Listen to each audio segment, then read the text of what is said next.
After my sightseeing, I decided to head to Café du Commerce. At the reception, I inquired if I could dine as early as 4 p.m. despite my reservation being at 6 p.m. Fortunately, they had only few diners at the time and they were able to accommodate me.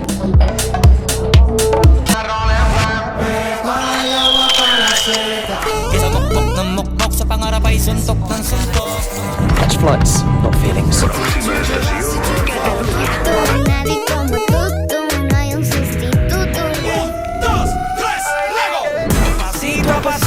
Suave, suavecito.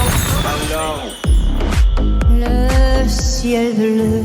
Bonjour, je suis Montoni is the very bronze. I'm on the second half of my second day here in Paris. After spending some time at the Eiffel Tower, I'm now eagerly anticipating dinner at the oldest steakhouse in the city. With 5 hours to spare before my reservation, I decided to explore the area around the restaurant. This neighborhood features various boutiques and food outlets, including some well-known global brands. Interestingly, I haven't seen any homeless people on the street of Rue du Commerce.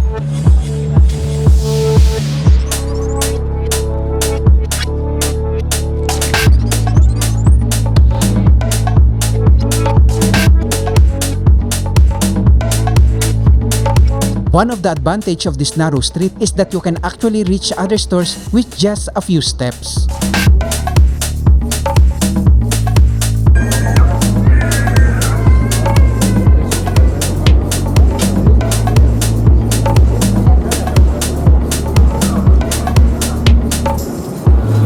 The street is so narrow that only one car can pass through in a single direction. I think this commercial alley will be bustling at night.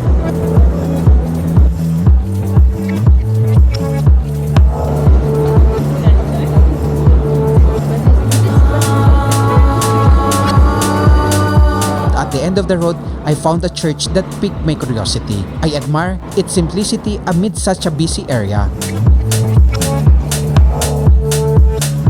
Then I saw a peculiar small car being pulled by a bike. Instead of providing comfort to its passenger, this tiny car would likely bring a lot of discomfort due to its cramped space. It can only accommodate one passenger. The design is quite mediocre. Just look at that windshield, wrapped in a plastic cover. I can't imagine what the inventor had thinking when they created this vehicle.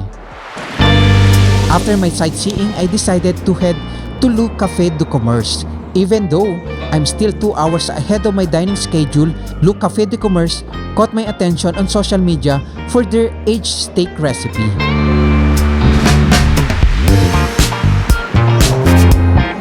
At the reception, I inquired if I could dine as early as 4 p.m. despite my reservation being at 6 p.m. Fortunately, they had only few diners at the time and they were able to accommodate me. However, I believe that this time slot is fully booked. Some people might have given up their slots so I could dine early. I'm so lucky.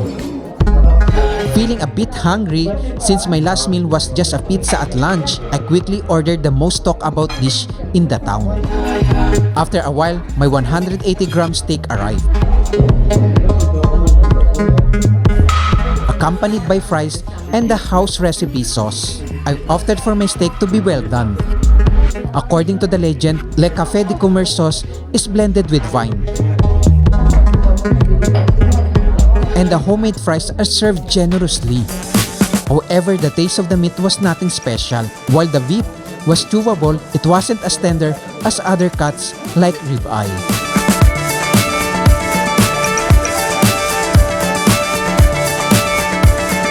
The sauce was very neutral. I couldn't taste any wine in it. I thought I was here to enjoy steak, but it felt more like a game show, with my taste buds searching for other extraordinary in every bite. This dining experience turned into adventure that left me unable to find the flavors I was expecting. The meal also came with a basket of bread. I also added some beer to my drinks to set the mood before the steak was served. Forgive me, but I found the fries much more enjoyable with ketchup.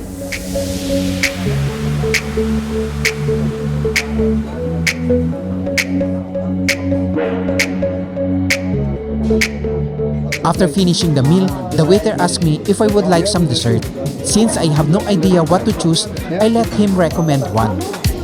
To my surprise, he brought me out profiteroles ice cream, which in my perception was enough for 4 people. Since the steak had already filled me up, I struggled to consume its generous serving of dessert, especially with the added bread. It felt like a meal fit for a final feast. However, the food was great, and for 35 euros, it was a good deal for such luxurious dining experience.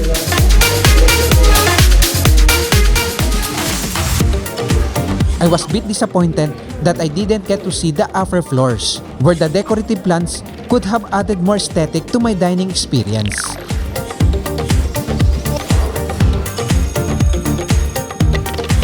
Now that I'm completely full, I decided to take a walk to the Seine River to get a different perspective of the Eiffel Tower. Stay tuned for the next adventure.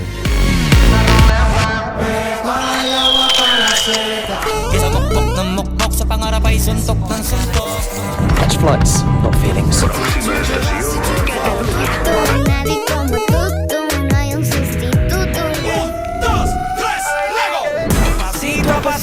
Suave, suavecito. Le ciel bleu. Bonjour, je suis Montoni ici à Paris, France. I'm on the second half of my second day here in Paris.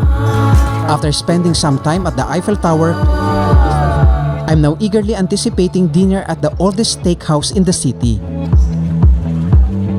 With 5 hours to spare before my reservation, I decided to explore the area around the restaurant. This neighborhood features various boutiques and food outlets, including some well-known global brands. Interestingly, I haven't seen any homeless people on the street of Rue du Commerce.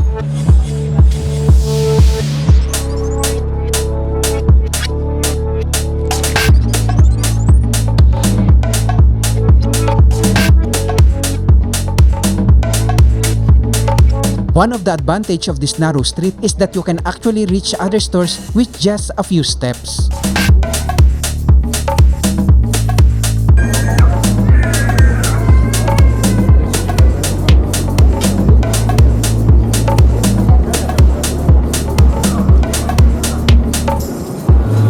The street is so narrow that only one car can pass through in a single direction. I think this commercial alley will be bustling at night.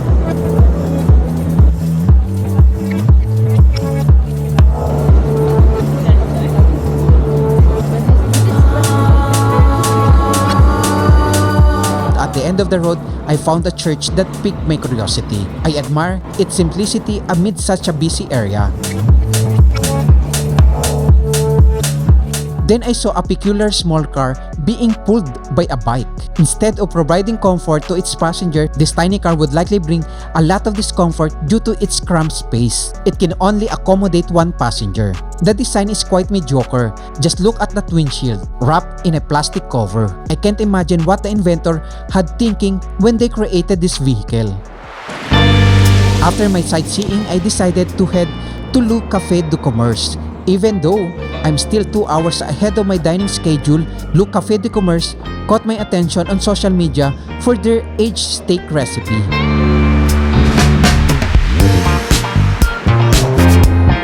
At the reception, I inquired if I could dine as early as 4 p.m. despite my reservation being at 6 p.m. Fortunately, they had only few diners at the time and they were able to accommodate me. However, I believe that this time slot is fully booked. Some people might have given up their slots so I could dine early. I'm so lucky. Feeling a bit hungry since my last meal was just a pizza at lunch, I quickly ordered the most talked about dish in the town. After a while, my 180-gram steak arrived, accompanied by fries and the house recipe sauce. I opted for my steak to be well done. According to the legend, Le Café du Commerce sauce is blended with wine. And the homemade fries are served generously. However, the taste of the meat was nothing special, while the beef was chewable, it wasn't as tender as other cuts like ribeye.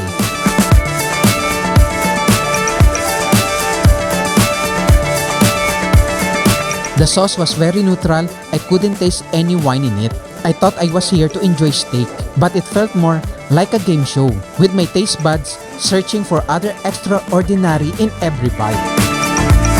This dining experience turned into adventure that left me unable to find the flavors I was expecting. The meal also came with a basket of bread. I also added some beer to my drinks to set the mood before the steak was served. Forgive me, but I found the fries much more enjoyable with ketchup.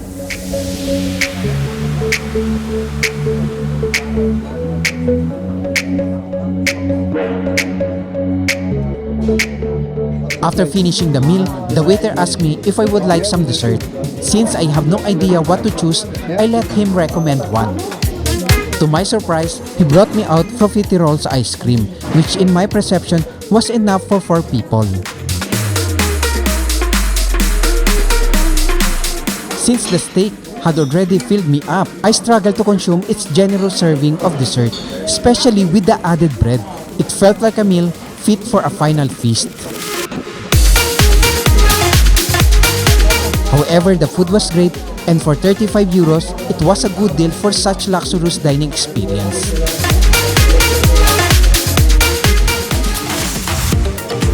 I was a bit disappointed that I didn't get to see the upper floors, where the decorative plants could have added more aesthetic to my dining experience.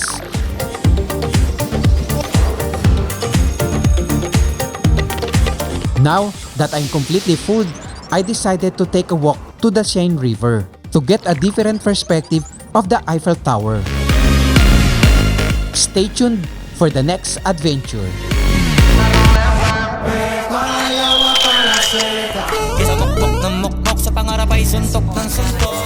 Catch flights, not feelings.